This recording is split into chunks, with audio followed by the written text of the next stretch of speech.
L'âne de Buridan.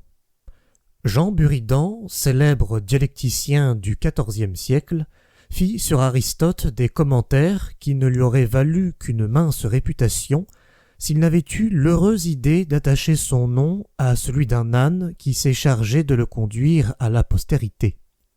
Si les animaux, pensait-il, n'avaient pas aussi bien que nous leur libre arbitre, la nature se trouverait en défaut, car elle ne leur donnerait pas même la faculté de pourvoir à leur subsistance.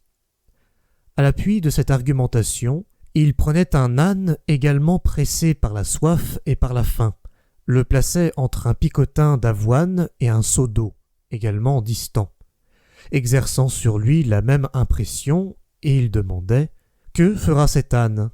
Ou il demeurera immobile comme un corps sollicité, en mécanique, par deux forces contraires et parfaitement égales, et alors il mourra, ou il se dirigera d'un côté plutôt que d'un autre, et alors il aura son libre arbitre. Ce dilemme n'avait des allures trop convaincantes pour ne pas faire événement. On fut frappé du sort qu'une logique impitoyable peut réserver à d'innocents quadrupèdes, et les générations se transmirent d'âge en âge, cet exemple saisissant. De nos jours, quand un homme hésite entre deux objets ou deux positions qui ont à ses yeux un attrait pareil, on le compare aussitôt à l'âne de Buridan.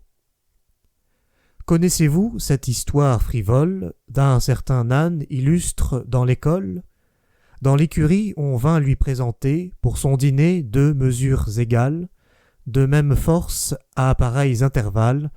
Des deux côtés, l'âne se vit tenter, également, et dressant ses oreilles, juste au milieu des deux formes pareilles, de l'équilibre accomplissant les lois, mourut de faim, de peur de faire un choix.